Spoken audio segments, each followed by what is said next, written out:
too long. Yeah, that's challenging. I think people have Okay, one. no I mean, problem. she's pretty young. Whistle's worth. She's struggling. But she lives in Good, town. everything is so good? She's not Yeah, my direct all right, report. okay. Yeah. And I don't have a lot to do with her, but I meet and work with her at the coffee shop just so she can Like, have have a a human human. experience. Yeah. That's nice. And I was like, just so you know, when I leave the house, I talk a lot. Yep, There you go. making a mess. But this is for that, like, that's for the social. Yeah, exactly. Yeah, Yeah, I had, what was it? feel a little The snow. discombobulated. Yeah, I It know. was Tuesday. I was still snowed in. Well, it is 9 a.m. Look, and I'm pretty sure the cameras have started by now automatically, so... I'll get there. Oh, okay. Okay. you can tell. Okay. Order. Yeah. Order in the room, order in the room. What do you want, Ed? Yeah, I asked, So good morning, everybody. I'd like to welcome everyone to a March 20th Traverse City Downtown Development Authority meeting. And I'd like to start off with roll call. Could you help us, Liz? Wrong glasses. Here. Here. Yes. Here. Here. Here. here, Here. Great, thank you. So I hope everyone has had the opportunity to look at the agenda. Any questions on the agenda? Seeing none, can I get a motion, please, to approve the agenda? Approve the agenda as presented. I'll second. Okay, so we have motion made by the mayor, second by Mr. Kirkwood. All those in favor say aye. Aye. Opposed? Next on the agenda is public comment. So we have two public comment sessions, one at the beginning of the meeting and one at the end of the meeting. If anyone else in the public, out there in the public wishes to address us, please come to the podium. We ask that you limit your speech to 3 minutes or less. And please give us your name and if you're a Traverse City resident. Thanks. Yes. Okay, I'm gonna try. I haven't done a speech in a long time, so I'm gonna try not to be too anxious. But good morning, board members. I'm Anna Feger. I'm a social work student at NMC. I'm here today regarding the DDA's retail sustainability study and upcoming TIF 97 extensions. While we often discuss downtown in terms of infrastructure and parking revenue, from a social policy perspective, the infrastructure that matters most are the people. Specifically, the independent small business owners who define our city's identity. We're currently at a crossroads where rising property valuations and building churn are threatening to price out the very shops that make Traverse City a destination. Last month, this board called for a formal study at on the retail landscape. However, the study is only as good as the action it triggers. We're seeing a shift where legacy buildings held by local families for decades are being purchased by outside investment groups. This often leads to immediate rent spikes that local entrepreneurs cannot absorb. When a local bookstore, a family-run cafe, or a unique boutique are replaced by national chains or empty high-rent storefronts, we lose more than revenue. We lose a third place. A site of social cohesion where neighbors meet. If our downtown becomes a seasonal museum affordable to only national brands, we lose the social fabric that keeps community connected. As you finalize the Moving Downtown Forward plan, I urge the DDA to move beyond data collection and towards direct intervention. I'm asking the board to prioritize 3 specific policy levers. 1, a legacy business program. Create a formal designation and support package for businesses that have anchored downtown for the last 10+ years. 2, retail incubators. Use DDA managed spaces to provide low barrier entries for new local entrepreneurs, ensuring the next generation of Traverse City businesses can get a foothold. And lastly, landlord incentives. Explore tax or grant-based incentives for property owners who commit to long-term, predictable leases with independent local retailers. The DDA has the power to decide if the next 30 years of development will favor absentee landlords or local residents. Let's choose the policies that keep Traverse City itself. Thank you for your time and the work you do for our community. Thank you. thank you. Thank you. Here, here. Yeah, here. Very good. Any other public comment? Seeing none, I'll move to the consent calendar. So the purpose of the consent calendar is to expedite business by grouping non-controversial items together to be dealt with by one DDA board motion without discussion. Any member of the DDA board, staff, or the public may ask that any item on the consent calendar be removed therefrom and placed elsewhere on the agenda for individual consideration by the DDA board. Such requests will be automatically respected. If an item is not removed from the consent calendar, the action noted in parentheses on the agenda is approved by a single DDA board action adopting the consent calendar. Item A, consideration of approving the minutes from the February 20th, 2026 DDA regular board meeting. Approval is recommended. For this particular item, it was noted that there is a clerical error in our packets. One of the votes was not recorded on the minutes, that the DDA staff is taking care of that. And so that item will be amended as a clerical error. Item B, consideration of approving the February 2026 financial reports and distributions from the DDA General, Old Town TIF, and TIF 97 funds. Approval is recommended.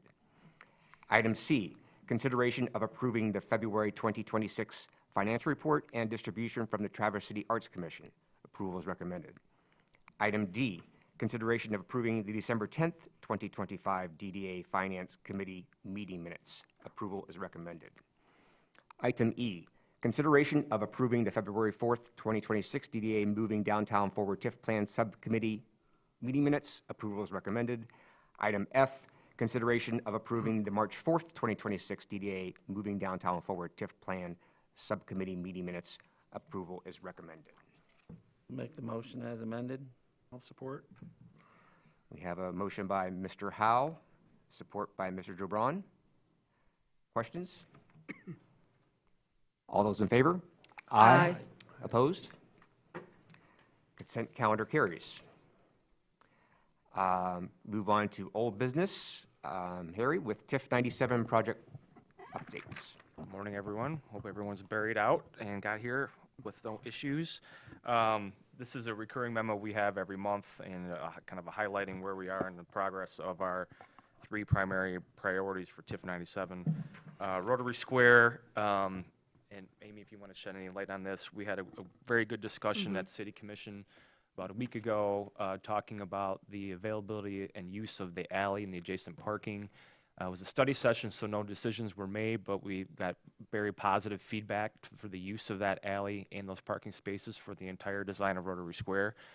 So with that, our intent is to have that be part of the entire package. Amy, I don't know if you want to add anything to that, but The only thing I would add is I think there was some very serious discussion because it was presented also as part of a larger conversation about parking and about approximately if every project goes through exactly as it's planned right now, we would lose, and we all know that never happens, but we, in the city-wide, not just DDA, we'd lose 188 parking spots, so it did cause some friction in the conversation initially.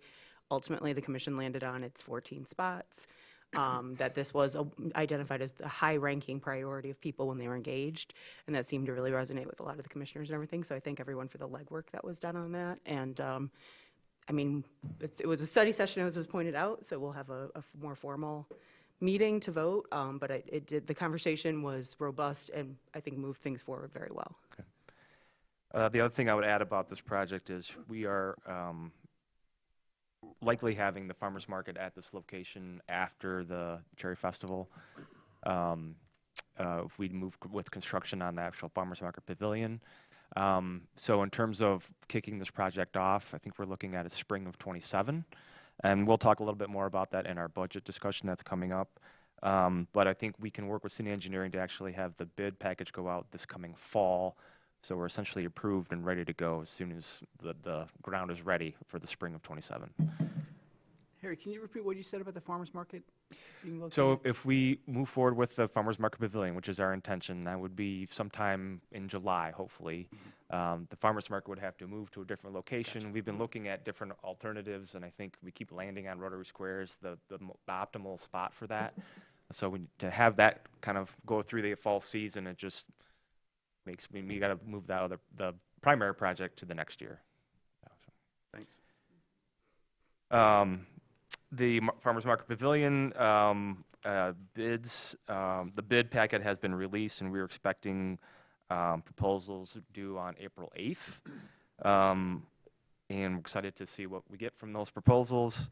Then the final piece of that is probably at our April meeting, we would approve whatever contract that we select or we recommend for this body, and then that would go to the city commission as well.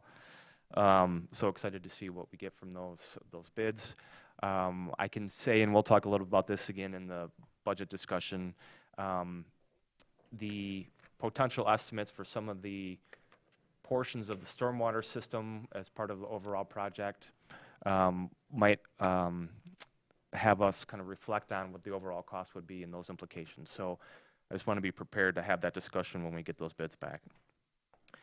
In terms of the Rotary, or excuse me, the Board Nottoway Riverwalk, we were essentially completed with the design development phase, and we have the opportunity, and this will also be, this is kind of a precursor to our budget discussion, to talk about what the next step would be. Essentially, that is to develop final construction drawings that would be included in an overall bid package to then bid out that project.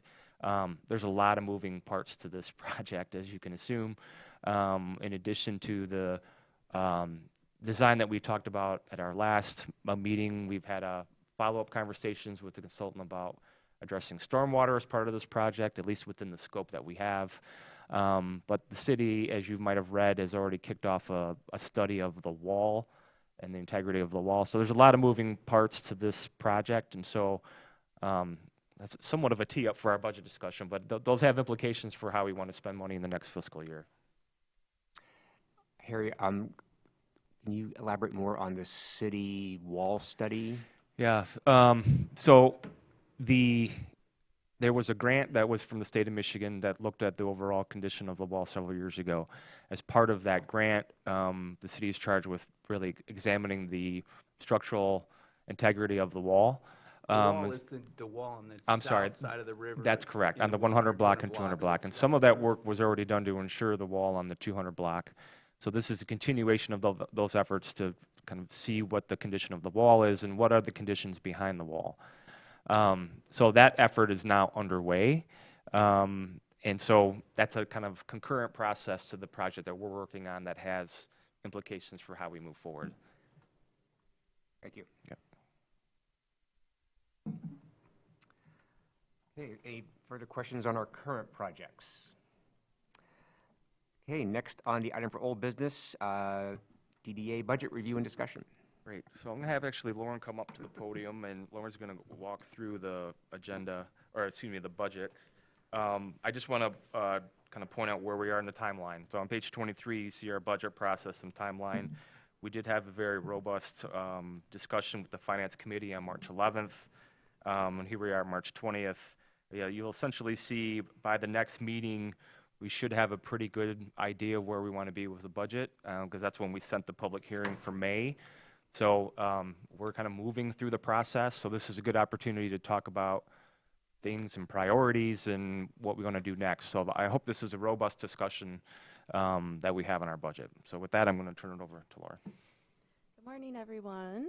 I'm going to try to get through this with a balance of giving you the details that you need without getting too into the weeds, because I know we have a lot to get through today, but the budget is a pretty important one for everyone to have a good understanding of. So first, just to start with the overview, we have three budgets: the DDA General Fund, which is funded by the millage, the TIF 97 Fund, and then the Old Town TIF Fund.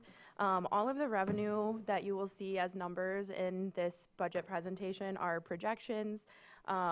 Assessed and taxable value aren't static numbers, so we get periodic updates from the city assessor and city treasurer, and we update them as they become available. The prior fund year balance is a conservative estimate based on the remaining expenditures for the year. You know, we plan, like most of you for your businesses, I'm sure, the worst case scenario, so we act as though we're going to spend the most money and see what we would have left with. And the Finance Committee did meet last week, as Harry mentioned. They had a good discussion, and I included their notes at the end of this presentation so that we can bring their discussion to the full board. I think if you have questions throughout the presentation, if you want to save them for the end, we can have one big conversation then. So first, in your packet, there are two documents for the general fund and one for the TIFs. This is the general fund overview. The white page has the budget in total, including the prior year budgets for comparison. And then the itemized budgets are the green and red ones. There's really not a whole lot to talk about in the general fund. It's not very different at all from last year for our current year budget. The general fund, it just takes care of our administrative stuff, our staff salaries, our office supplies, our operations supplies. But really the thing that is worth highlighting and making sure that everyone understands in the general fund is the inclusion of our grants. So we have 3 grants currently that we are recipients of, and they are in the general fund as revenue as well as expenditures. All 3 of these grants are reimbursement grants, meaning we don't receive a lump sum of this money that we then get to spend down. We don't receive the money until we have put expenditures out the door. So that's why you'll see that the numbers for the revenue are exactly the same in the expenditures. Anything that has gone out the door then gets reimbursed, so it's just a net zero. Because of that, it can be a little misleading on paper of how much revenue and expenditures we have in the general fund. So sometimes it can be helpful to look at the total revenue and total expenditures excluding the grants because the number is quite different. So you can see that at the bottom of the slide there, that the truer revenue and expenditures without the grants are the bottom numbers. What is the nature of the Eagle grant? That's the next slide. Okay, thanks. So the details of each of these grants, the first is a National Oceanic Atmospheric Administration federal grant. So we are actually a sub-recipient of this award. The award was for the tribe for restoration of the Boardman-Ottaway River. It is a multi-year grant. We have $657,750 available to spend for the first 3 years for our part of the grant work. We're currently in year 1, and the grant has, and the work has begun, so we have started drawing down those dollars. So that $425,000 that you see there is an estimate of the most that we think that we would probably spend in the next fiscal year from that grant. The next is the Rotary Charities local grant. I think we're all familiar with this one. It was a $1 million in total grant. We do have more than $258,000 currently available from that grant, but we have not budgeted all of it for the upcoming fiscal year. We'll talk more about Rotary Square later in the presentation, but we do have multiple years of expenditures left for Rotary Square. And then lastly, we have the Department of Environment, Great Lakes, and Energy State Grant. This was a grant that was awarded years ago for West End environmental cleanup. We know that those sites on the West End on State Street are contaminated, and so the DDA was awarded a grant that was for cleaning up those sites contingent upon redevelopment of those sites. I think we're all familiar that that has sort of been held up for a while, but work has started to begin on the demolition there. So we still have quite a bit of money left on that grant. $750,000 are available. The grant is expiring soon, but because the work has recently started, we have been in talks with the state about potentially extending that grant. So moving on to the TIF budgets. So that is the colorful sheet in your packet. Both of the budgets for TIF 97 and Old Town TIF are structured the same. The differences between these budgets are in the dollar amount and then any district-specific projects or needs. We organize the budget into 4 different categories: running downtown, building and maintaining downtown, transforming downtown, and activating downtown and growing business. So first we have running downtown. These are just all of our admin costs. So that's our service agreement with the city, administrative fees that come from the TIFs into the general fund, and then our utilities, which includes the TCLP meters for the street lamps in the downtown districts. Then we have activating downtown and growing business. This is mainly marketing and advertising for downtown and events. The whole purpose is to get people downtown. It also includes support for the DTCA, including some major events, any support that is needed for events like the Light Parade or Friday Night Live or the street sale. This also includes our Traverse Connect membership. There was a discussion by the Finance Committee on this particular line item, so we'll talk more about that later in the presentation. The next category is building and maintaining downtown. These are all of our essential infrastructure and services, sort of the basics of what we do. That includes general maintenance and repair. This is where we place our contribution to city infrastructure projects, and then any district-specific repairs for each of the two budgets, as well as the Hardy Deck bond payment is in this category for TIF 97. This is also our contracted services, so our trash and recycling, our clean and green team, our holiday lights, our community police officer that is actually funded through our service agreement with the city. We place it in this category. Our public restroom program, and then any district-specific services. In this case, there's only one. It's TIF, or in the TIF 97 budget, there is funding for the Sarah Hardy Farmers Market administration and maintenance. The farmers market is funded and powered entirely by TIF 97. So those are all of the dollars associated with running the market. So zooming in on a couple of detailed items in each of these budgets in this category. First, we have the stormwater and green infrastructure for Lot B. We have $110,000 budgeted for this. This is a contribution to a larger city-led project. As we know, the city, as part of the repairs at Lot B, will be doing significant stormwater repairs. We have $110,000 budgeted in this year's budget for this project, but we know that construction won't start until the next fiscal year, so these dollars will be rolling over from this year's budget to next. There is potential for this number to increase when the bids come in.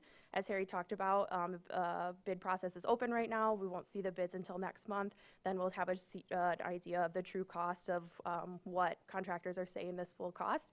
We know that parking also has limited funds to contribute to the project, so it'll be part of a larger conversation with the city if and when the number on the bids is higher than expected. Next, we have the Union Street Bridge repair. We have $150,000 budgeted for this. Again, this is a contribution to a larger city-led project of repairing the bridge.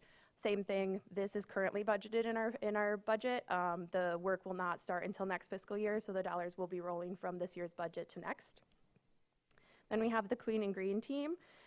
This is a service that is in both districts. We hear over and over again that the most important thing to residents, business owners, visitors, everyone who comes downtown, that the most important thing that they want to see more focus on is cleaning up downtown and making it just look generally nicer. And so we have really focused on building this team. It's been a couple years now, and we just keep getting more and more feedback on how great the work is. So we have added increased funding to expand this program. This year, we are looking to add a contract with a local company called Bin Ninjas. Their focus is on the trash cans specifically, as well as the sidewalks. We hear more than anything, especially from business owners, that in the summer, when those trash cans, it's great that the trash is removed and we pay for that, but the trash cans themselves get quite nasty when they have been filled with ice cream and coffee and are roasting in the summer sun. So this company specifically focuses on cleaning and sanitizing the trash cans, as well as major cleanups to the sidewalk. So then we would have a larger team. Seeds would be able to focus on the plant materials and the sort of day-to-day cleanup, and Bin Ninjas would be able to focus on the sort of specialized cleanup. And then we just have one for Old Town TIF. These are the Carnegie Building repairs. This is a contribution to larger city-led repairs. The city recently did an assessment of the Carnegie Building and found that it has pretty significant repairs that are needed. And then we were approached to potentially contribute to those repairs from Old Town TIF. We don't have an estimate of the total cost of what those repairs will be, and therefore we don't have a great number to be able to say this is how much we will contribute, but we wanted to make sure that this was discussed in this budget conversation, so we did place $25,000 in the budget for Carnegie Building repairs. Next, we have transforming downtown. These are our transformational infrastructure and services that transform the look and feel of downtown. This includes our mobility improvements for pedestrians and cyclists, our green programs, including our downtown composting program and the Destination Downtown Public Transit Partnership with Beta. Also, major district-specific projects are in this category, as well as this is where we placed our studies. So we talked earlier about the retail study, as well as the city-led stormwater study expanding on previous studies. Zooming in on the TIF 97 transformational projects, we have Rotary Square. We've budgeted $500,000. So this would cover any design specifications and/or construction documents that are still needed in the new fiscal year. As we talked about earlier, the plan would be to go to bid in fall of 2026, and then construction would start in spring of 2027, meaning the total cost to build Rotary Square would overlap from this upcoming fiscal year into the next. The Farmers Market Pavilion, we have $3,083,000 budgeted. This would cover the construction and construction management of the Farmers Market Pavilion. We talked about the stormwater repairs. Those are budgeted separately in a separate line. But this is enough money in this budget to fully fund and build the Farmers Market Pavilion in this upcoming fiscal year. Then we have the Boardman Ottaway Riverwalk. We have $400,000 budgeted for that. This funding would be enough to complete the construction documents for this project. And then we have the two-way pilot. That we have $200,000 budgeted for this. This would be enough funding to implement all of the recommended improvements for permanency that we discussed with Chris Sewell. We went through those sort of 3 levels of the recommended, then the optional, and then the sort of premium of what you could do in the long term. And then this funding would also cover any design for those changes. In the Old Town TIF transformational projects, we have the Union and 7th intersection.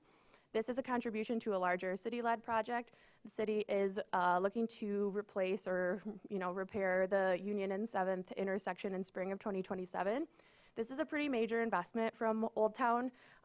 We talk a lot about how in the Old Town TIF specifically, we have to save, and then we're able to spend on a really large project. This is an example of a really large project. So $700,000 is what has been pledged for this project, and that is more than half of the expected revenue for Old Town, so that is a large investment. We also have the River's Edge Riverwalk. We have $200,000 budgeted for this. This is a contribution to Fish Pass's larger boardwalk project in the Old Town District. We currently have that budgeted in this budget, so it would be rolling over from this year to next. So just going through the total numbers here, these are kind of wonky, but you see on that colorful sheet, the gray part is at the top of your sheet, and then the totals are at the bottom. But using all of these numbers, the total taxable value, the captured taxable value, the estimated revenue coming in, and then our estimated fund balance rolling over from this fiscal year to the next. And you can see what our total expenses are for this budget, as well as the estimated remaining fund balance after this budget. I'm going to start with Old Town TIF. So our budget is $1.4 million for this upcoming fiscal year, which would leave us with a balance of $1.5 million. If we project that the 2027-2028 projected revenue for Old Town would be $1.2 million, that would take us into 2027 and 2028 fiscal year with $2.7 million total. So kind of staying steady and stable with the Old Town TIF. Going over to TIF 97, the budget that we have presented has an expenses of $7.8 million, which would leave us with a fund balance of $1.8 million. There's some nuance to TIF 97 because of the upcoming expiration of it. So 2027-2028 revenue for TIF 97 will be lower than usual because the tax capture stops in December of 2027. So that means that we will capture all of the summer taxes, but we likely will not capture the majority of the winter taxes because if you receive your bill in December, the revenue doesn't actually come in until after that fact. So the estimated remaining fund balance plus the capture through December of 2027 equals the final available dollars in TIF 97. So if you take that 1.8 number plus whatever our estimated revenue not next year, but the following fiscal year, that's the last amount that would be captured for the original TIF 97 plan. So if we be super conservative and we assume that there's no increase in our projected revenue at all, which won't happen, but if we're trying to plan for the worst case scenario, let's just use the number for the 2026-2027 fiscal year. The estimated revenue up there is $4.8 million. If we take that number as our expected projected revenue in the final year of TIF 97, but we're only going to be capturing 70% of it. That gives us $3.3 million, plus the estimated remaining fund balance of $1.8 million. That would bring us a total of $5.2 million for 2027, 2028. That is not the highest of numbers. It's lower than our budget this year, but it's also not a catastrophically low number. So while that number is likely lower than what we would actually end up with because we were so conservative with the estimated remaining fund balance, as well as the property values and the estimated revenue will go up from the number that's up there for this upcoming fiscal year. That's sort of the ballpark that we're looking at and talking about. So discussion and notes. So the feedback from the Finance Committee was that they would like to see increased investments in Old Town, particularly in stormwater and placemaking. And then there was a conversation about decreasing or removing the investment in Traverse Connect. We are the highest level membership with Traverse Connect, and there was discussion about maybe we don't need to be at that level. There's other notes for us to consider, some context to some of the things that we talked about. So I know at previous meetings we have had discussions about two-way and whether or not, because we are waiting on decisions from the City Commission, whether it's wise to include dollars about two-way in this budget. Ultimately, we must be prepared to cover the expenses for two-way regardless of what the City Commission decides. There will be some costs associated with the project because it is an ongoing pilot. Whether it becomes permanent or whether it reverts to one-way, there will be costs. And since it is our project and we're leading it, we may have to be prepared to cover those costs. Just for the benefit of listeners at home, two-way means the two-way Two-way pilot State on Street. State Street. Yes. It's not necessarily obvious from Yes. the comments. Like we talked about, the bids for Lot B and Farmers Market Pavilion are due next month. We're preparing for potential increased stormwater costs. We won't know until we receive them, so we'll revisit that when they come in. In a major project year, the margins for Old Town TIF are particularly tight. So again, this has been identified as a major project year. The Union and 7th intersection is in the CIP and has been for a number of years. So while numbers can shift in Old Town, there is not a whole lot of room for changing investments if we keep the Union and 7th intersection. And then the Rotary Square construction overlaps 2 fiscal years. So if we include the funding to move to the bid process and begin construction in spring 2027 in this budget, we're essentially committing to the final cost being in the following budget to finish the project so it doesn't stay half a project. And with that, that's all I have. So happy to hear from you. So I'm sure we'll probably have lots of questions here. First of all, I want to thank you for putting this together, and especially the sort of like the TIF projections for the next year and a half. I mean, I think that's really helpful for our discussions. So go with questions. So Can I just say, I was really impressed with how great a job you did of digesting and presenting an incredibly Yeah, complicated absolutely. thing in a way that was comprehensible even to me. So hats Thank off. That was a demonstration of mastery, so thank you. Thanks. And my questions are on a similar note because I just have, I think, pretty straightforward ones because there wasn't a lot of confusion. So the one question I have is on slide 1, when you're looking at that part of the budget, there's a line for taxes. Is that strictly the, because we don't pay taxes on Rotary Square, correct? Correct. Or do we? When we say taxes, so this is the, I use this structure because this is the structure, the white page you are probably familiar with seeing because that's the structure that our annual audit looks like, and those are the categories that they break them down into. So that's how I have also referred to them to try to lessen confusion. But the taxes are the millage. So it's just the 2 mills that are collected for the DDA. It's not anything separate from that. So it's just what is already collected for the existence of the DDA. Okay, and then I had 2 other ones that should be quick pretty much. The first one, or the next one is the Traverse Connect contract. When is that expiring? It's annual, so I don't know when exactly it was signed. like I would a have July to one? double check. It's concurrent with the budget year, so we Okay, would so like make a July decision. 1-ish. Okay. And then my last was, this is just more of a note, if possible, I'd be curious, and I don't think you have to get into this much detail, but especially because this does go through the budget does go through the process up to the city commission level.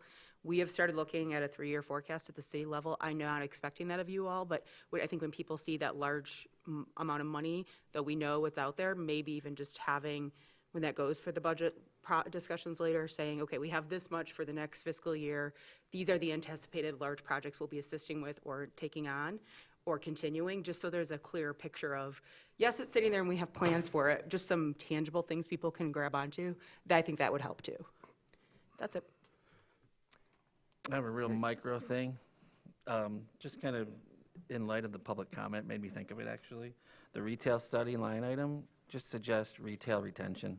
Because we're going to need money the following year. Like, hopefully a study leads to something, right? So I think just having a line item that calls it what it is instead of the micro, the small thing, but. So I have a couple questions. So you just mentioned, when you're mentioning the utilities, and you mentioned how we pay TCLP, do we actually pay TCLP for our streetlights? We do, yep. So the street lamps that are in the downtown district, there's different, it's not a meter per lamp. There's sections that have their own meters. The DDA does cover the costs of those street lamps. So that's also not just the street lamps, but also the holiday lights. So they are plugged into the plugs that are at the top of the street lights. We receive the utility bills for those. So in reality, if there wasn't necessarily TIF, the streetlights are probably going to stay on, right? So that would go, become a city expense? It would all be part of that conversation Right. of what our budget would need to look like. You all can see from the general fund and what is collected from just the millage, it's not a lot of money. So you see how much goes towards utilities. We have, let's see here, utilities in the general fund are just over $7,000 of an anticipated $150,000 that we would collect from the millage. So there would definitely need to be conversations about what does not get funded, who takes over those responsibilities, because we would have a lot fewer dollars without the transfer, the admin transfer from TIF 97 to the general fund. Just to add the 2 cents from the city commission here, no one else pays, Old Town or Traverse Heights or anybody they don't pool money to pay the bill to put the streetlights out. So if this money, the source that we have, ends up drying up, I would think it'd be a pretty hard argument for the city to say, but you alone have to pay your electric bill where we pay for the streets everywhere else. So maybe there's some bad business, or I should say bad negotiating that might happen in the future, and that happens, but it would be pretty unprecedented. The reason why we do it now is because we do have this money coming in. Just for 2 cents, and as a former TCLP board member too, so. Ed, just your comment raised another thought in my mind. We had talked about, as part of this budget, and I don't know if this is part of this discussion or the TIF discussion, outlining specifically what does have to be picked up by the city if it goes away, like really highlighting that. Were we still planning on doing that? That's in the TIF conversation. Okay, so we will perfect. do that after the budget conversation. Okay, thank you. As a proponent of downgrading our Traverse Connect, what do you need from us? Do you need a vote, or, because we've talked about it a few times now, so I'm in favor of downgrading it simply from a budgetary, like we're on a precipice. The city already pays, the county already pays, Brownfield already pays, a bunch of municipality authorities pay into Traverse Connect. I don't know why we're, paying proportionally outside of our budget compared to other budgets. What I'm looking for is direction. Ultimately, when this budget's approved by you, that's the final decision. So we're looking for direction on what you want to see next. Well, I know, but it keeps coming back after we've had discussions without any changes. So do we need a motion to change it? Sure. I would make a motion. I don't know what the number is, though. I don't know the numbers, but It's $15,000 total. that's the total. But the membership that we discussed, I don't know what the memberships the are called. I don't have that off the top of my Yeah, head. I was suggesting the $1,000 model. The top tier. Is that the? But the Traverse Connect actually isn't in any of your budget documentation right now, is it? For next year? It is. It is. Yeah, it is on the- 10,005. Yeah. Yeah, 15,000. which Oh, I'm is- sorry, which is- 15,000. Yes, okay. I mean, that's their premium. It's not even like a membership thing. It's There we go. So I think, I I guess, would make the motion that we adopt for the forthcoming budgets an executive investor membership with Traverse Connect. It's for everyone. It's $1,000, $1,110 annually. Has a lot of the same perks in terms of tickets to events and exposure. It's just my understanding, the 15,000, I'm sorry, I'm wrecking my motion, but that 15,000, that was outside of their normal investor stuff. It was going around to municipalities and asking for contributions. So, You want to say your motion again? yes, my motion would be that for forthcoming budgets for downtown, that we pursue an executive investor membership with Traverse Connect, replacing our previous one. I'll second that. Would that be a 80-20 split then between TIF 97 and Old Town? We'd have to determine what that split would be. It's a bit of an art when it comes to Old Town, just given how tight all of the line items are, but we would make that, there would be a contribution from both TIFs within that. so the motion is by Mr. Howe to, for the next fiscal year, maintain a executive membership in Traverse Connect, period, and that has been seconded by Mr. Kirkwood. Any other questions? Just to clarify, just because people are watching, listening, it wouldn't be maintaining, we'd actually be reducing. So we'd Reducing, be correct. maintaining our membership. I just want to be That- clear, because right now it right. would be a line item of Yes. 15K, and we're definitely bringing that down. All those in favor? Aye. Aye. Opposed? Motion carries. Two more questions. So the first is the Carnegie Building.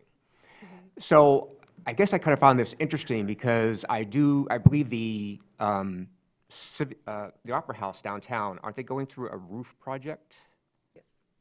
And we weren't asked to contribute to that project, at least not that I'm aware of, in any of our discussions.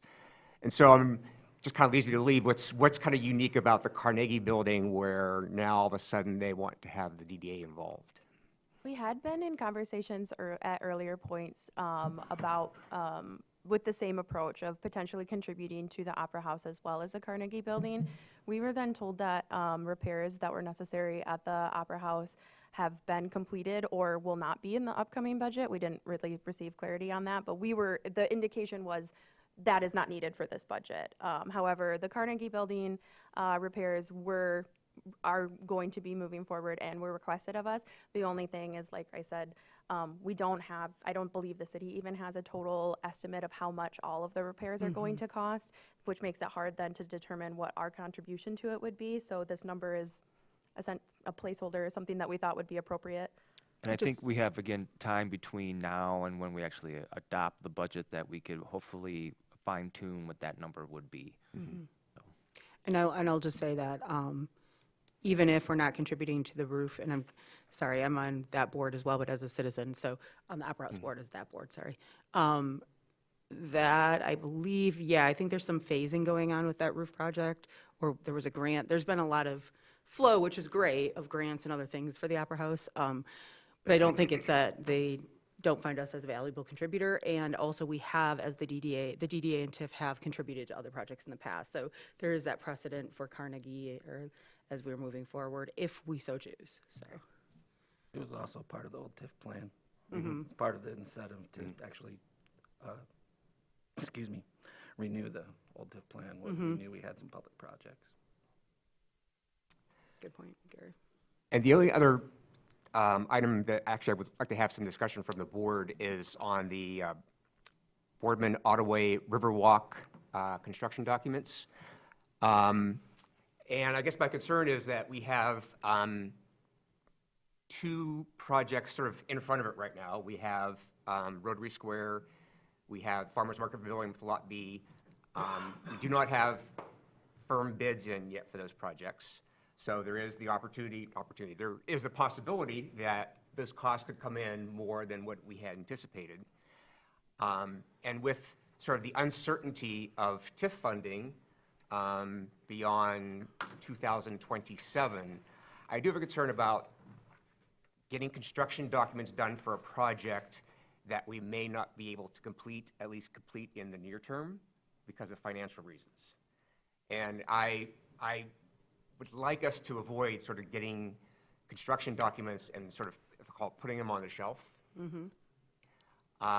So that, I do have that concern, and I'd actually want to get some board conversation on that.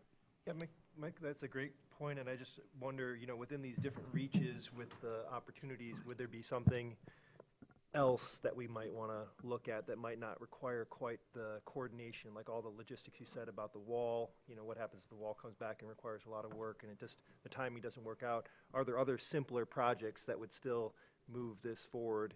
And I'm imagining that grant that we have with the tribe, that's contributing to this work as well? There are strings that are attached to that federal grant because it is specifically for the river restoration, and our portion of it is specifically looking at habitat restoration. Right. So it's river infrastructure in the river, not outside of the river. So there are more specifics that we have to focus on that grant. So wanting to use those funds and those leverage funds, and some of these other reaches seem like they address some of the, criteria of the grant, and wondering they might be simpler projects to accomplish in the timeline. So all of those projects would be covered by the grant itself. And so what I think we need to think about is what is the application for the TIF funds? Certainly there's other reaches that we've studied as part of that larger project. Right now, this project before you is the only one we've gone this far in terms of development. So to start from scratch we're going to do 200 feet of boardwalk, we'd have to start that whole entire planning process again and develop it and design and engineering. And I don't know if we have enough time to then actually see that through, and we don't have that priority set. We've set at the DDA that this block, and then specifically this project, was our top priority. We've been working to achieve that ever since. So to reverse that and find another priority, I think would be difficult in the timing that we have. I agree. I would say that I appreciate your question, Mike, actually, because that's, to me, whatever we do on the Ottaway is important, because I'll preach till the end about this, is we've neglected it as a community our entire existence.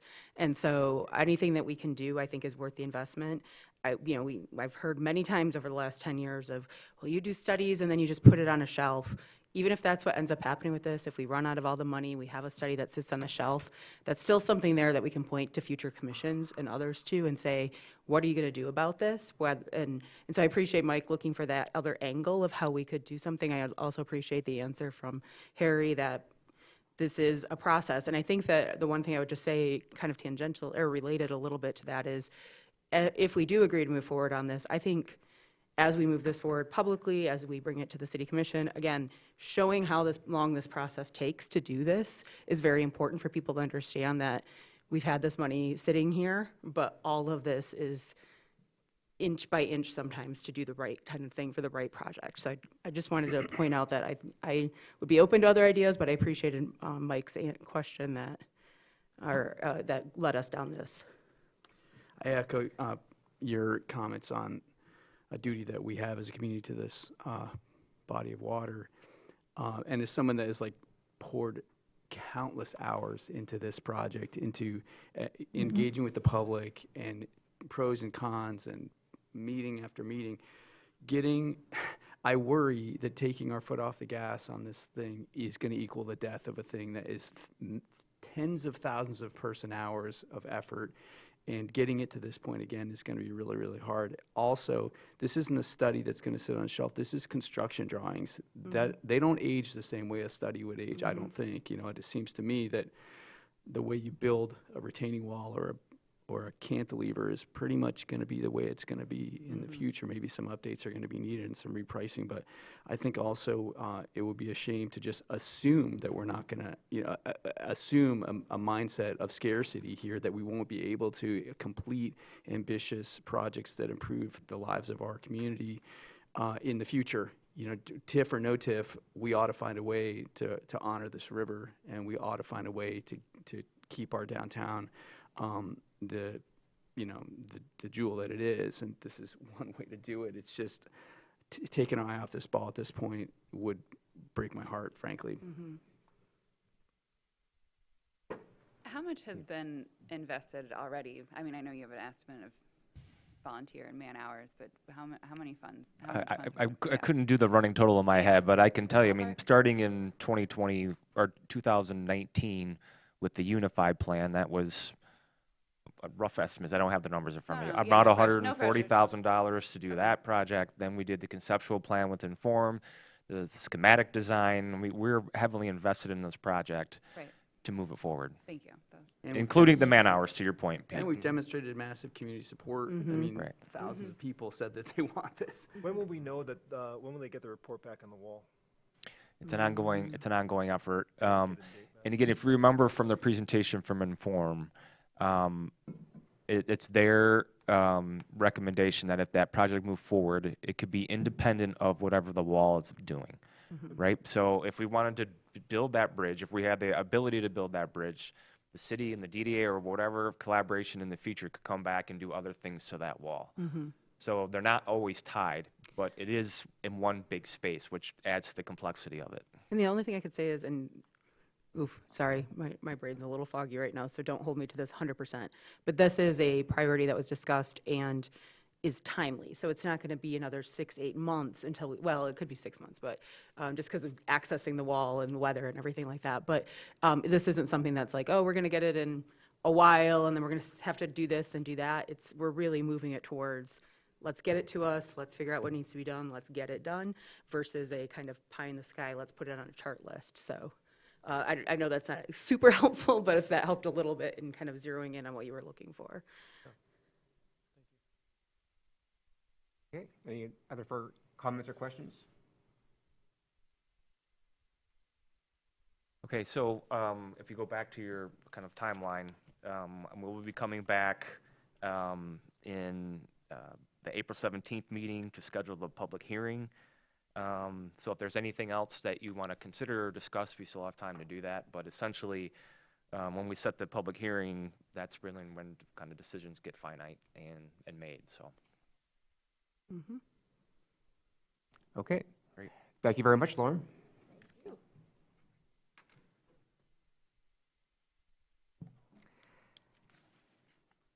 TIF plan discussion.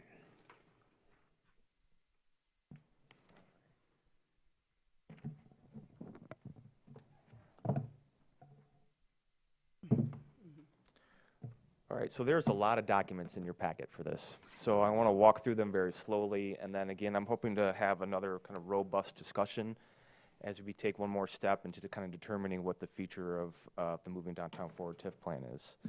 So in your packet, on page 30, is a list of the kind of large capital improvement infrastructure projects that we've been talking about. And if you look at that list, and if you have a good memory of our original list in 2024, there's not a lot different here, right? A lot of these projects that were on our original list are still here. We've added some, and we've kind of refined the description of those. And you'll see a written description with some pictures on the subsequent pages in your packet. And so what we tried to do was, again, identify those projects with some clarity. We have the estimated total cost. We've tried to align each of those projects with the strategic action plan pillars that the city has come up with and approved. So you can see there's great alignment between the work that we're proposing to do for these large projects with the city's strategic action plan. So I'm hoping that everyone had some time to look at this list. And I basically have kind of two questions. The first one is there anything on this list that you think is not appropriate or things we shouldn't be addressing or talking about? I just had a question about items 2 and 3, given that we are well on our way for Farmers Market and Rotary Square. Yep. That we hope to accomplish with our TIF 97 funds. Right. So what is the purpose of keeping them on this list for Moving Downtown Forward? I think it's just to make sure, until the shovel is in the ground, it's not finished yet. So this is really just to make sure that for whatever reason, that at least we have this in the plan if we need to, again, do this in subsequent years. So if we move forward with Farmers Market, that's something that we can actually just cross off the list. But this is really just having the full list, so all the projects that we're focusing on are available to us.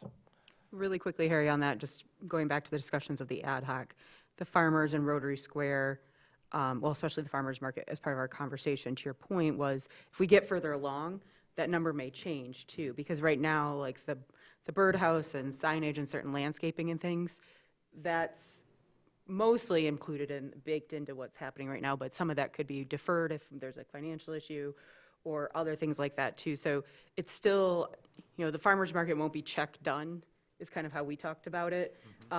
Just once the work is done this summer, there's going to be still some other ancillary things plus upkeep. So that was where we didn't want to totally eliminate it because it's already underway. We did have the same discussion though of like, this is pretty much going forward.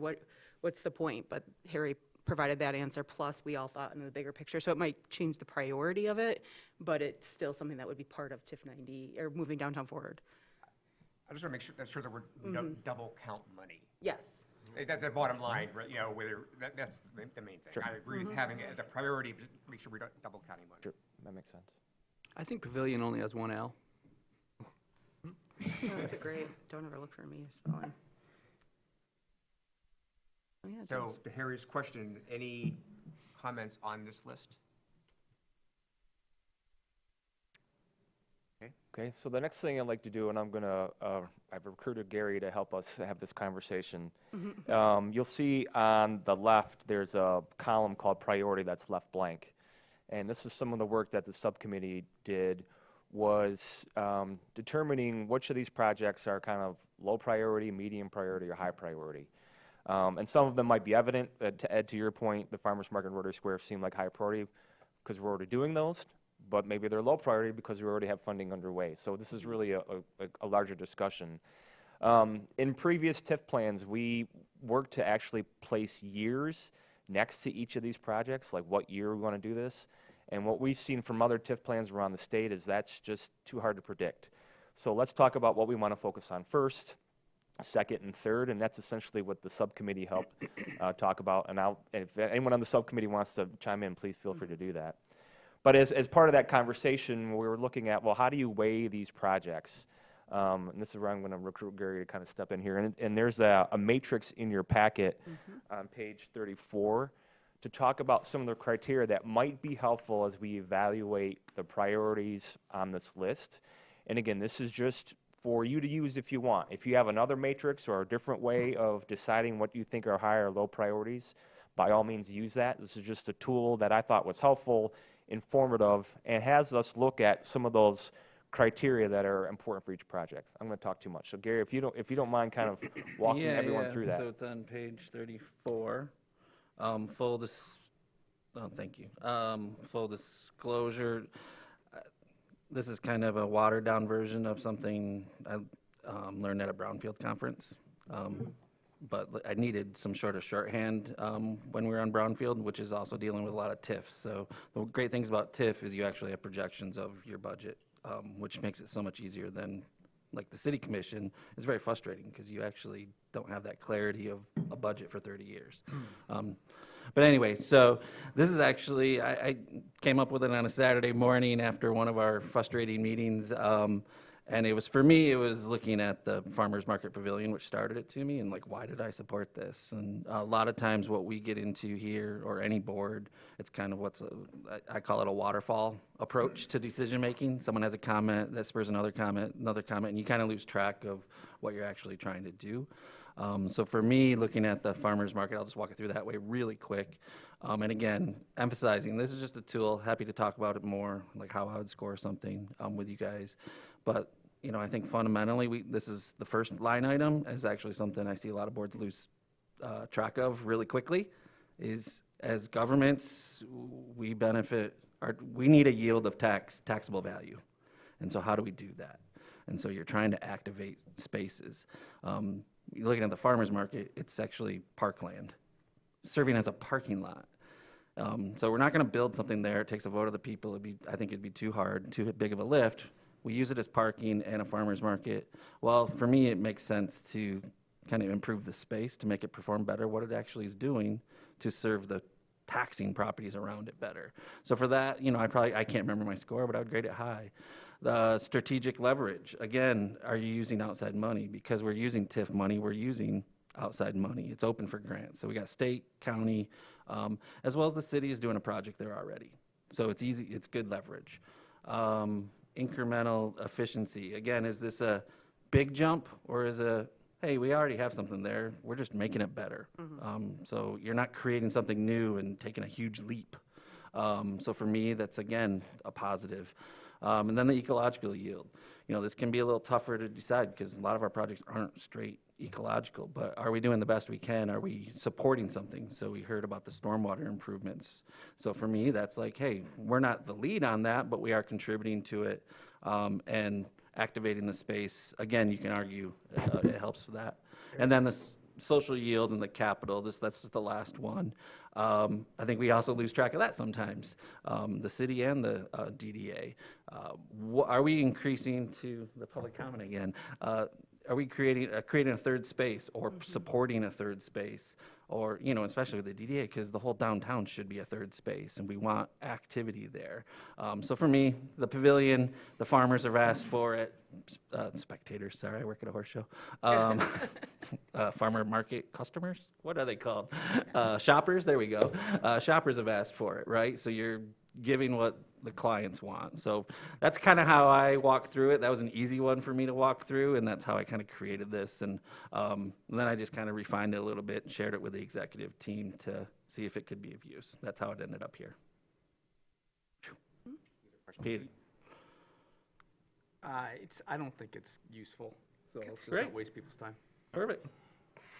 I would just say that, to Gary's point about the inspiration, and I managed 5 International Book Awards for 15 years. A rubric in general to have at hand of just help guide, like I appreciated, Gary, how you said it, the waterfall comments and things to remind you of what you're coming back to. It doesn't mean that we have to score everything exactly as it's laid out in this rubric, but kind of helping give that clarity of like, do we agree that is this an improvement we think is valuable and should be included to the length of putting it in the plan? Is this a project we really think should be started? I think, and some of the other key points in there are good. I'm really, as having all said that and what I did for a living, I'm really bad about filling out the rubric, but going back to the rubric always helps me in judging processes to get that framework back in mind. So I appreciate it, Gary. Yeah, I appreciate that. And I appreciate, too, it is easier looking back at a vote than coming up to a vote because you haven't had the exposure, but we do plan a lot, so sometimes you are informed. A key to me is not the number. The key to me is the number that forces you to have the why you scored it that way, and then also how could you increase the score. If you're voting a 5, okay, obviously it can't be increased, but why'd you vote a 4? What would make it better? What would make it a 5? So that, for me, was more helpful than just the score. Thanks, Gary. I think, again, I left that column blank intentionally. So this is this is a homework assignment. For our next meeting, I'd like everyone to rank those projects from that low, medium, high, and I'll send out a sheet so it's easier to do. If there's anyone else on the subcommittee that wanted to talk about that piece of it and how they made their decision or any of the nuance of that discussion, by all means. So for all 13 projects, you want us to give you a number off of Gary's document? No, I don't. So I really want low, medium, or high. Which projects do you think are a high priority, a medium priority, or a low priority? But if we were to use Gary's thing, we'd have to decide how to parse 1 through 5 as low, medium, high. Well, it's just helping you organize. Yeah. You Understand the score them, and then you use that to organize them, yeah. And your weights for things like, for example, social yield may be higher than others. Right. So Yeah, I don't didn't think there's point that any- out. You can change Yeah, the weight. so I think this is meant a thought process, to a logical thought process. And the subcommittee had different weights. It was Yeah. kind of Yeah. interesting to Exactly. see. Yep. Yeah, can I ask a question for Harry here? I know we want it for our next meeting, but we do have the joint session that Monday before. Would it be helpful for you to have in hand for people to, at least if they've thought about it ahead of time, to email you only with where they're kind of ranking and Absolutely. seeing things, so that we could have a little bit of that information in hand at that joint session on Monday? Absolutely. yeah. Okay, I think that would be helpful for the conversation at the city level as well. That's April 14th, correct? 13th is the 13th. joint session. 13th, I'm sorry. Monday the So maybe if it's possible for get their comments in a week ahead, Absolutely. so you can compile those? And not to belabor the point of going into Gary's mind, but I've adopted this, and I'm trying to do more of it, is I don't like to think in terms of priorities. I think, is this a great bet? Is it a good bet? Is it going to pay off, right? That's just kind of my approach to it. saying it's a priority. I guess you're saying, though, that's a greater bet than another one. But I'm looking for things that are wins, and that's. So, you know, to your point, Gary, what I'm hearing, there's nothing on this list that is objectionable to anybody. So I think Totally. what I'm hearing is they're all worthy projects. Yeah, yeah. I think what we're hoping to do is prioritize, if TIF was extended, what do we want to work on first? And that helps kind of organize those thoughts. But they're all worthy projects, to your point. And I'd really say really quickly too, and again, bearing in mind that we have this joint session coming up, this is exactly what the city commission has been working on through our strategic initiatives plan, our strategic planning, is, you know, we know that we have this great list of things, we got all this public feedback, we have this good plan. We can't do it all in 3 years, and we can't do, you know, we probably might not even be able to make all of it in 5 years. But that's where the commission conversations have been going, is kind of like what's highest priority, you know, what's feasible to get done with staff time too is something that we kind of considered as well, and that gets into that weighting. And then, you know, kind of how do you gauge other things? I'll be honest, when we did this in the, sorry, I'm gonna hopefully not do too much of spanner in the work for you, Harry, but when we did it at the ad hoc level, I didn't have anything that was a low priority because I figured everything could be worked on. That's the stuff, to your point, Gary, that we can kind of hash out if the plan gets passed, and what that timeline actually looks like. But I think it's good to have, you know, the Front Street projects are to be done, the way we brought it up at ad hoc was to be done in I can't talk, sorry, this morning, in concurrence with work that's already being planned by engineering on Front Street in like 10 years. But 10 years would be part of that plan. So, you know, is that a lower priority because we know it's already further away? Kind of things like that to help just sort it out a Right. little bit. And there's a ton of variables that go into the implementation of a list like this. Yeah. We could get a grant that makes a low Exactly. priority a high priority all of a sudden. So this is just to provide an overall general framework of the things that we want to work on from a priority standpoint, but it's ebbs and flows as most plans do over time. Sorry to just keep talking, but this is responsive to what you had just said. Where in, like, Snowmelt costs $15 million, right? Garland Street costs $900,000. Is there somewhere where we're weighting the doability, the magnitude? Because like you sort of said, if we get money to do a thing, it raises the priority. But it doesn't really raise the priority in terms of the ranking by Gary's matrix. It's more like it raises the doability of the project. I think that's part of how you need to evaluate these projects. But where does that, okay. Right? And so a lot of these projects have multiple steps. Just think about what we just talked about for the Riverwalk, right? There's a plan, a public process, conceptual plan, schematic plan, implementation. Most of these projects will have all of those steps that go with it. So when we have something like district-wide snowmelt, there's a feasibility study that talks about how you would do that. What are the other So our energy ranking options? is to go our in? idea of what Right. we like without regard to what it costs. Is that right? I think you have the ability to weigh the overall cost as part of your decision-making. Well, if some Cost is people an weigh, if some ROI. people weigh the cost and some people don't, then we're not going to get consistent results, is what I'm trying to say. Well, it'll be part of a discussion, though. We have a board with different ideas. I'd like the snow melt a couple days ago. Be really nice. It doesn't work when the snow falls that fast. Yeah. Yeah, true. Pretty good. I don't know if I'm changing the subject or not. Could we, I would've liked last week. in this graph, or in this Could we, sheet? you can hold on one second. We're Yeah, getting to it. 'cause I We're going to think- go through yeah. all of these. Oh, we're still on? Okay. Yeah. I didn't know. Yeah. So does everyone understand sort of like the task being asked to be given to Harry by April 6th? April 6th, yep. Yep. Okay. And I think, Pete, to your point is, we're probably all going to have some different perceptions of how we evaluate this, and Gary's methodology is his methodology is one methodology. You actually may have some different factors, but that's okay. We used to do this as a board with Steve Constantine.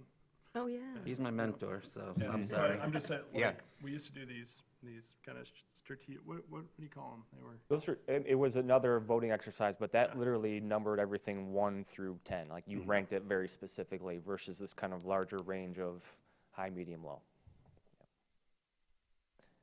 And I think to your point, Jeff, that's typically when you're talking about then the budget season. So this is kind of long-term planning, and that's more of a budget discussion. Okay. Okay, Just kind of working through the rest of these documents. So one thing that is not reflected in, was not reflected in the TIF plan that we approved in 2024 are kind of these annual costs, right? So we talk a lot about these big projects, and that makes up a lot of the discussion within the TIF plan. But there are hard costs, and we just talked about them today as part of our budget that the DDA is responsible for. So on page 35 of your packet, you'll see a list of, and Shelley, just goes to your point, what are those annual costs? What are the costs for the Clean and Green, the public restroom program, the wayfinding program, all the things that we do on an annual basis that comes out of the TIF? And you can see the list there, and that's a very conservative list. And those dollars are today dollars. So if this plan were to be extended for, let's say, 20 years, those costs would increase. And so in general, and this does not include our admin fee that goes to the general fund, we're just below $1 million in terms of those kind of daily activities. So when we look at our total tax capture, we can't just look at the big projects, we have to also look at what we're funding on a day-to-day basis. So that's what this list entails. Then the next list on page 36 is, again, estimates for maintenance of kind of our large projects that we're working on.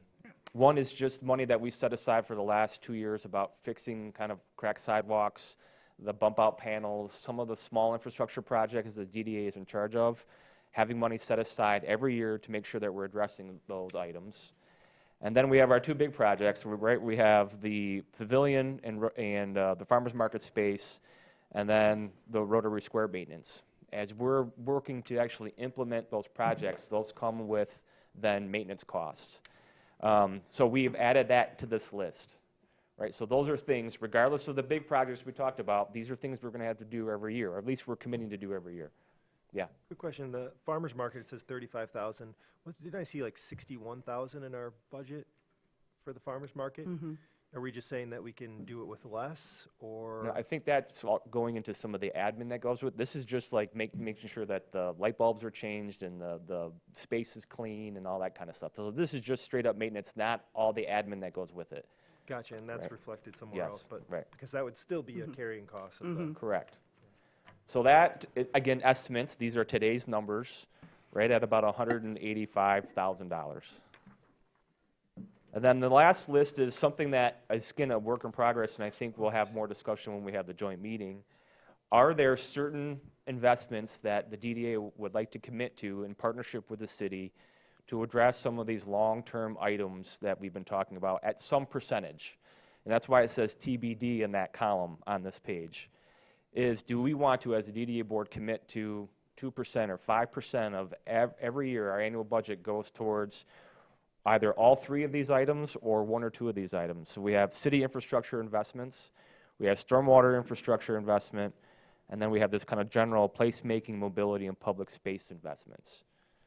So that cost is TBD, right? So there's three things that potentially we could fund before we even start talking about the large infrastructure projects on an annual basis. so here for item 1, city infrastructure investment. So in previous slides, you had repair and maintenance, like sidewalks, things of that nature. Yep. So in terms of city infrastructure investment, I know historically we've given money for bridges. Okay, is there any other sort of components in there that I'm not thinking about there? I think any infrastructure that's within our district would be eligible for that. Yep.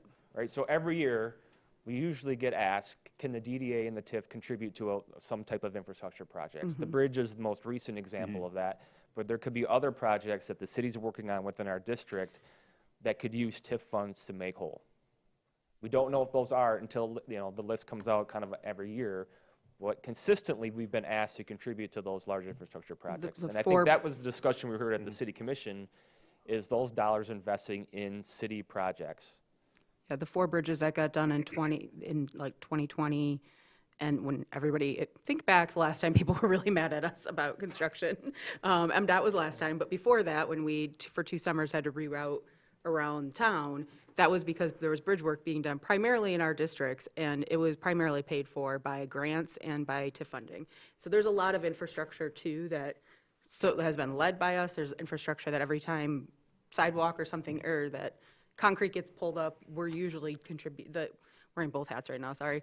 The DDA/TIF are usually contributing to those projects that we don't see in other districts. I just want to make sure we're not double counting, because we have a capital project, like we have East Front Street reconstruction, right, with $10 million or whatever. And then we have the infrastructure repair, right, of repairing sidewalks and curbs and making pavement changes, so that this is something additional even above that. Correct. And I think it would just be helpful to have examples other than bridges here for people to understand, so that we're not, double counting. And in the past, just the ones from memory, Clinch Park Tunnel, Trail, these are opportunities that came from outside, and to make them happen, Okay. trying to fill the gap, DDA was a member of that. Yeah. Todd could probably speak to it more because he's been through them, those votes. But it was like, hey, we could make, like the tunnel, for example, it was just going to be redone and made safe. And it's like, hey, with a little extra money from DDA, we could actually make it A nice an place. anchor, a place to Right. actually Okay. A cool attract people. experience. Yeah. Yep. Yep. So are you asking for some feedback on these? Like, you're saying, would you want a dedicated percentage, and if so, how much? And you want feedback, that's also part of our homework? Some feedback on, do you think these 3 items are worth having an annual investment? And again, this is a conversation that we're having here, but we're also going to have with the city commission. Is that just a yes or no you're looking for, or? Yes or no would be good, and then, I mean, the percentages is where you start looking at, okay, if we're going to do, the next slides, and if we look at this, if we're going to do a split, then those percentages might change depending on what the split is. Right, So so It that's trying to gets think about wonky here, yeah. How to get to the percentages, Yes. it's like, okay, well, what's the total overall Right. TIF over 30 years? And then how much do our capital projects take up of that? Right. And then how much in the past have we put towards these kind of things to give an idea of like, well, Yeah. are we, does 500,000, make a dent in this on an annual basis? Right. Or is it, do you need $1.5 million to make a dent in this? So like, Right. some of that's really kind of hard to give you without without asking a lot of questions to get more information, to be really relevant. Yeah. I mean, yes, but. Yes, all, but, and in that vein, I guess I would say, not further complicate it, but to potentially change the percentages and numbers we're talking about. After our ad hoc last week, Harry and Lauren and I had a side conversation about what was mentioned in public comment, so I thank that for being brought up, that we also have to care about the retail and holistic nature of our downtown. I talk everywhere I can about our statistics of our downtown being 94% either locally, independently owned, or micro chains. We have very few macro chains, and I share the same concern, and we already see it happening as buildings are bought and transitions are made, that we're gonna get more and more chains, and then we look like, sorry, Indianapolis, but we look like Indianapolis versus Traverse City. We've been very lucky and very unique. And so I was wondering if that, under placemaking, would be a good place to maybe itemize that or add that to the plan at this point. And I didn't want to go and create a whole new capital project with it, because it's not a capital project. It's something we'd be investing in over time and trying to figure out what that looks like. It can be kind of vague to start. There are potentially programs through MEDC or other things that we could capitalize on with this, but I think having it mentioned in here, because it has to be for it to be included in the plan somewhere, even if it's kind of vague to start, is important, because that is a key part of who we are and what we are as Traverse City. So I want to bring that up for the placemaking part, because I think that could get into how we look at that percentage and those overall numbers. Let me just go through some of these other pieces here. Hold on a second.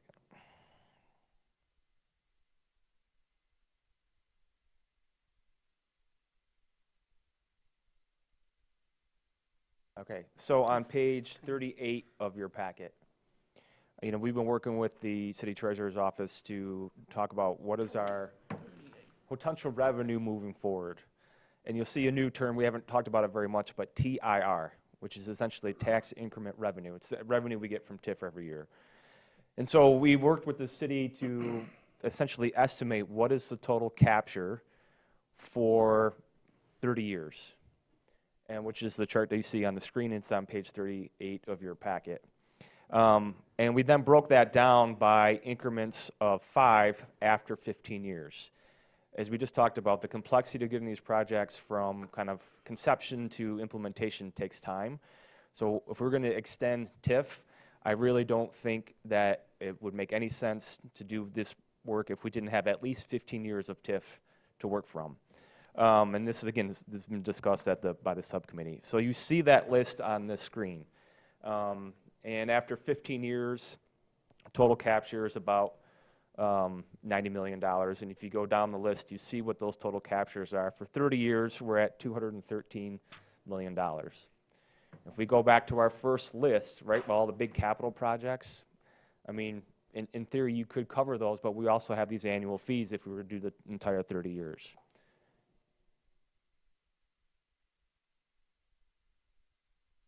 So then we started to look at, we've had this large conversation, and this was done at the city. We heard good feedback on the potential for sharing in that tax increment revenue. And we talked about essentially a split. And there was, like, is it a 50-50 split, or is it an 80-20 split, or whatever it might be? And so that's a discussion that we're going to have with the city commission, and so I want to have that here. In your packet, I have broken down the 50-50, 60-40, 70-30, 80-20, 90-10. So those are all in your packet. For what's on the screen, I just wanted to show what the 70 and 30 look like. So if you look at the column, the second column from the right, that's the 30% of the total capture that would go back to the taxing jurisdictions. And that total is just over $1.5 million. So that's the second column to the right. If you go down that list, that's the split, the 30% split of the total capture that go back to the taxing jurisdictions. That doesn't all go back to the city or go back to the county. That's split up, 11 different ways of those taxing jurisdictions.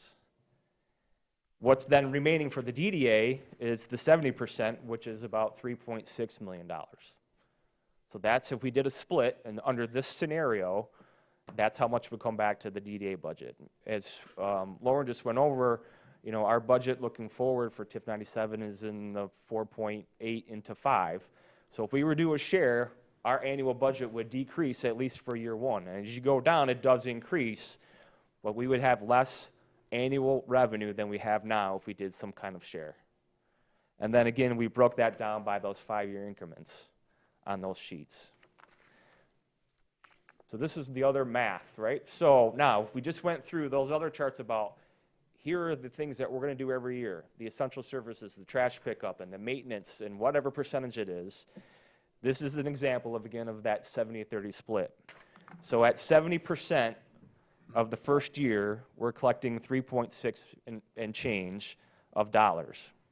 If we subtract all the core services that we just talked about, which include the annual capital maintenance at about $185,000, those are today dollars. If we subtract the annual programs and services, the trash pickup, and all the things that we've talked about, and we subtract, and I just put this as an example of 4%. And again, we can talk about the percentage, but if we just did 4%, we're at about 145, 156. So those are costs that we are going to commit to every year to do before we even touch the 13 large projects that we talked about. Right? So that means that really the capture to do those large projects on an annual basis is a little over $2.3 million. It's not a lot of money. So when we do the split, whatever percentage that is, whether it's higher or lower, has implications not only for the city's budget, but also what services and what projects the DDA is going to work on. So as you go through in your packet, there's 5 examples of this. So we have the 50-50, 60-40, 70-30, 80-20, 90-10 of this multicolored sheet to show you what those implications are. I can ask a question? Yeah. We give money to the city back right now, what's called that service fee? Correct. 500,000, is that part of that, or is this all incremental, so it's really more? The service agreement is separate than this. But it's it's still included in money this, that it's goes- included, yes, I'm Yeah. sorry, yes, included in this. But it's included in the 70% or Yes, not included? it is. It is, okay. It's part of the programs and services, right? Right. Yeah. 978 is Yeah. 500 to the city. Would that Mhm. number change if the percentage change? The service agreement?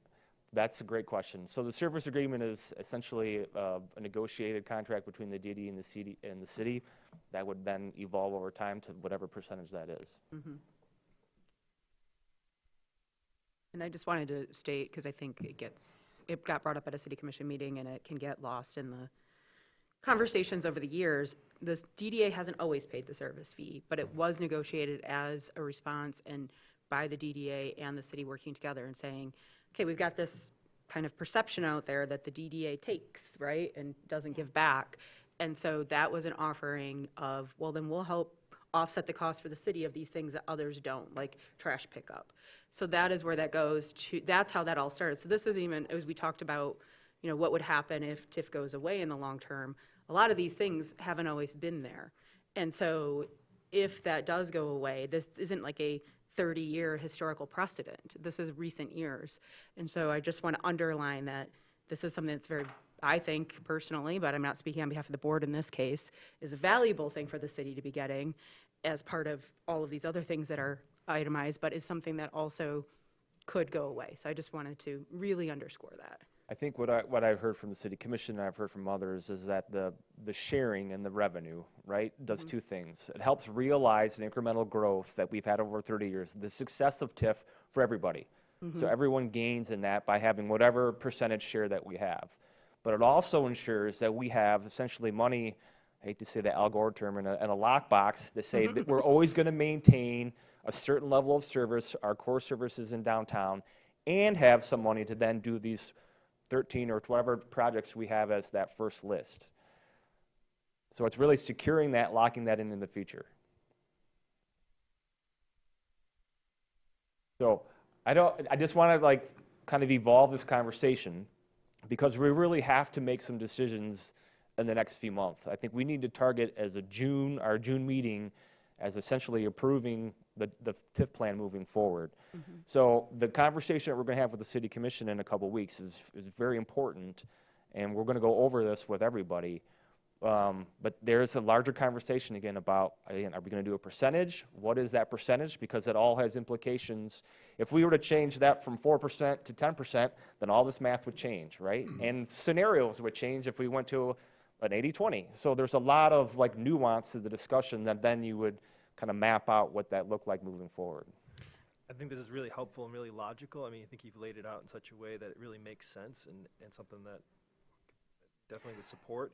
I do think that looking at 145,000 does seem like, you know, not enough to make a real dent in those three areas, you know. So, I mean, at least kind of like Lauren talked about the budget, starting with the worst case and saying, you know, I think negotiating for more and suggesting why, it's also helpful to show, I mean, this kind of could get us by and could accomplish these things, and it seems almost like a floor, a minimum, but that, you know, to really make an impact in some of these really important areas, you know, particularly. I just want to point out that's in addition to, if we were going to do one of those projects on that list, the first list, baking in stormwater management and some of these things into that project already. So it would essentially be an add-on if we had that percentage set aside.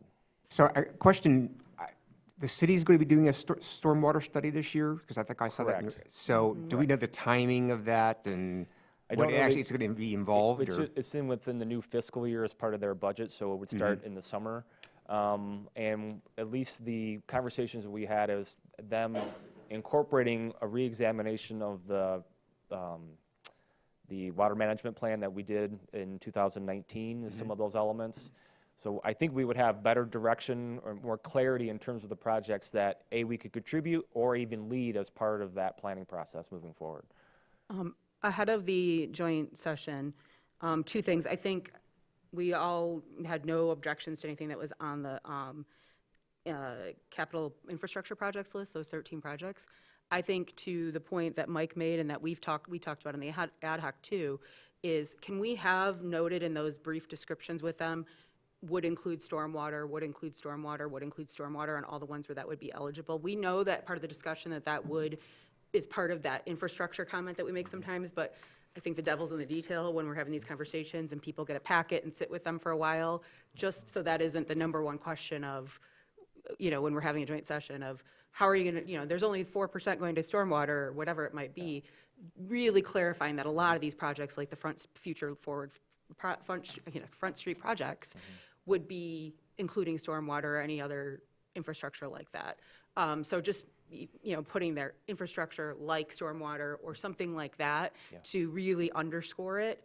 I think that would kind of help us a little bit in framing these conversations. The other thing I would kind of appreciate too, and you could maybe even email all of us ahead of time, is I think going into that conversation, being ready to say, look, we want what we want, and so if it ends up being that we feel like, you know, there's a 50% number and here's this, really, what is the lowest percentage of the 90-10, 80-20 split that you, as the head of the DDA, think that we could get away with and still be able to accomplish a lot of these projects? We know everything. I mean, there's a parking deck still in TIF 97 that never got built, so we know that not everything always happens, but, you know, I think that can get into where people can nickel and dime, but I'd like maybe coming in with kind of a hard bottom of like, look, if we go below 20% share, plus this 4% or 5%, or whatever else we kind of wheel and deal, under that, it's going to be almost impossible to restore the Ottaway. Or under that, we're going to have to take 3 of these projects off likely, because the numbers just aren't going to work even if you give us 30 years. So thinking on that a little bit and being ready to have that conversation a little bit more of like, any money helps, so if we end up at a different lower number, I guess we can do some of this, but here's where the trade-off is going to happen. I was going to just ask, Harry, are you asking this entity, just like you did us on the subcommittee, to take a look at this? And I know it's a lot to digest. It was like, okay, to A, pick a split, and B, pick a length, and recommend it to you? I think if you want to have that conversation, you certainly can. I think to Amy's point, it's really our job to come up with what we think is the most viable option. Right. But we're weighing a lot of things, right? Well, we're So making a budget not knowing if we're going to step on the gas or step on the brake. At the end of the day, right, the DDA is putting forward a TIF proposal to the community, right? We want to have as much collaboration and support from the city as possible. So we have to weigh the support of the city, whatever that split might be. But we also still have to be responsible fiduciaries for our funds moving forward to implement these projects. So there's a lot of things that go into this consideration. We're trying to find that spot that I think meets the needs of all of the agents that have been part of this conversation. Yes. Back to my, one thing I would really like to see moving forward, however staff comes up with their recommendation here, is I remember from TIF 97, a graph that showed, started in 1997, went to 2027, and showed not only the revenue increase over time, and it had the projection, and then 2007, it had like, oh, this was actual. So it had the actual return on investment plus the investment that was budget, or in the plan itself, right? Because I think we're just looking at revenue here. We also need to project it against the costs, and then also have an idea of the growth over time, which you've done here with your projections. I just want to see that on the infrastructure, on the expense side too, and see it in a graph form. Yeah. Just because I remember that really was an aha moment for me, understanding, as much as it was hard to understand, Brian, but the graph helped. So, I mean, we're actually, Yeah. we're working on kind of calibrating those charts to show that, and you can see, I mean, TIF is very interesting. It's not this straight line, right? Yeah. It kind of is a line, and then it kind of levels, and then you have a big investment, and it goes up sharply and levels, and so it's an incremental climb. That's why I call it. We can see Park 101 Correct. when it Right. was built. Right. Like Right. you see the revenue go. Right. So, Right. yeah. I don't know if it was part of the study session discussions, but it may be also helpful to take in maybe some examples from Old Town into this discussion, just to, so a frame of reference so people understand what like the impact of a TIF reset is, and then looking at the projects that are actually in that TIF study, that TIF plan from 2016, what has happened, what hasn't happened, and maybe what won't happen. Because I think that just providing that, just another piece of data, I think, on that this isn't necessarily a science, right? And we're trying to plan for a long time, but we're doing best guesses, and here's some of the learnings we've taken from Old Town. There was something I was going to say.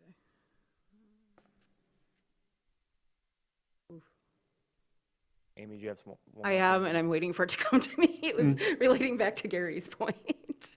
Oh, I know. It was something about for the joint session. Also, as in addition to giving us like kind of that floor. Oh God, just totally went away from me. It was about. I'll let you know. It was a data point. It was just a data point for people to reference, and now I have to remember what it was. Sorry, the caffeine is not enough to counter the ADHD this morning. Sorry. I would say, just as a reminder, at the end of the day, this is going to be a DDA recommendation and a DDA plan, so. Oh, I remember it, sorry. Yeah. Because it goes into that. Yeah. Is we have our meeting after, the Friday after the joint session.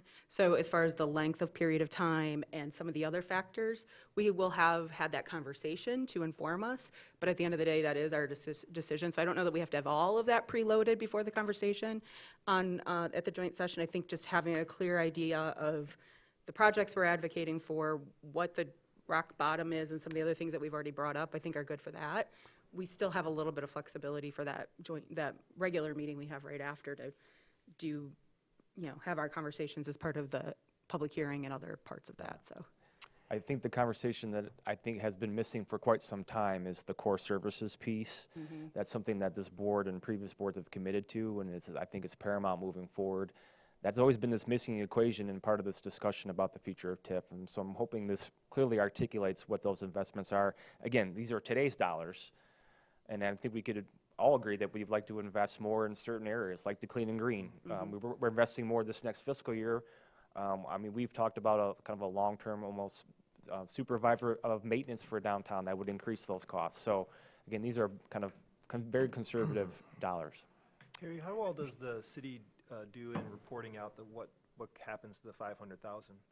Do we get a kind of any feedback on the impact of that $500,000 contribution?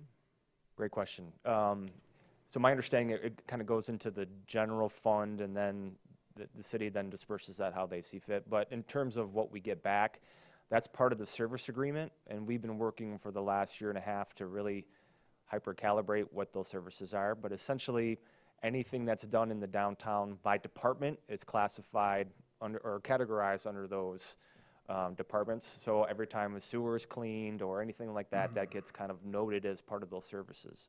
It just seems like if the city values the TIF investment and wants to see it continue, they would be helpful as a partner to really report out that benefit. That's a good point. Yeah, and to Amy's point about sort of what to present to the city commission, obviously, a week in advance, if we give you sort of our priorities, you'll have a general idea, not set in stone, of what sort of the top maybe 50% projects are, whatever, and then be able to go and actually look at those projects, our estimates versus sort of the numbers you have here, and at least give them some guidance of, based on what we think the priorities are, what would be needed and for how long. Right. If you go back again and look at that first list, you'll see a lot of it is city infrastructure, kind of the meat and potatoes of infrastructure that we focus on all the time. Streets and alleys and utilities. A lot of times there's a discussion about, do we want it or do we need it? And I think most of that list are needs, so. And the last thing I'll throw in, just as my 2 cents, is they are needs. We see this happening with the bridge conversation right now. They are needs, but it doesn't mean we have to do them in a brutalist, totalitarian way.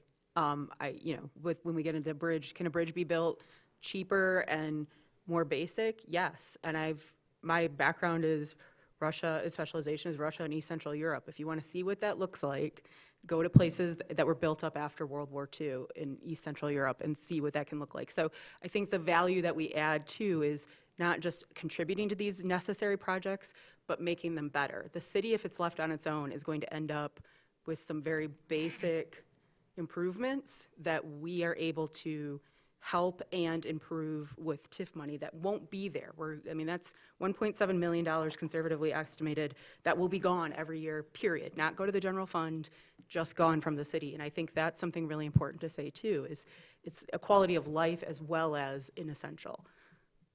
So just wanted to throw that in. Any other questions for Harry? So first of all, I would say thank you for putting this into a good perspective for all of us. I would first of all thank also the subcommittee for the work you guys have done so far in trying to distill this. And I think one thing I see from this too is there's, at least seems to me, from where I was maybe 3 years ago, there's a little bit more transparency in looking at the data we have here. And I think that's going to be absolutely essential as we move forward. And I just want to thank you all. Executive Director report. I only want to highlight just one item in this report, and that is the Cass Street mid-block crosswalk, which was approved by the DDA board at our last meeting.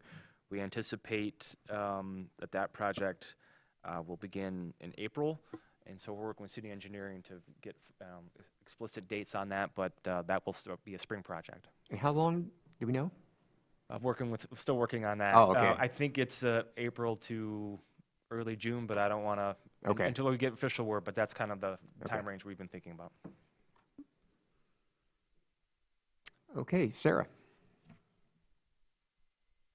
Hi, everyone. I'll try to zip along since we are running a bit behind. Restaurant Week, I have survey feedback from guests. Restaurants, I only have 5 responses, so I'm not going to report on that data since it really doesn't exist. It's all good. We have a lot of people trying restaurants for their first time. They're spending money at local businesses. They're coming back next year. We have an amazing NPS score of 75. This event hits every year, so we'll continue to improve year over year. Getaway or Stay and Play happened last weekend. We had, as you all know, record snowfall. Last year, we were in T-shirts. This year, the Orlando Fox affiliate was up here reporting on the Midwest snowfall. So it's not surprising to see that year over year, we saw a dip in foot traffic by 32%. However, dwell time went up by 29%. So if people were coming down, they were staying here and hopefully spending some money. We have a new event, Signs of Spring Scavenger Hunt, April 18th through the 26th. This is our way to get people downtown and into stores and restaurants to browse and dine. We're going to be hiding Signs of Spring icons everywhere with QR codes, so you can sign up to win a $250 downtown gift certificate for your own little shopping spree. Downtown TC Art Walk Series is back. We have 2 Fridays this year. May 29th and June 5th. I'm working right now on looking for a partner to help with artist matching for merchants and members that do not have one. And I'm also working on getting some musicians and some creative activities going on.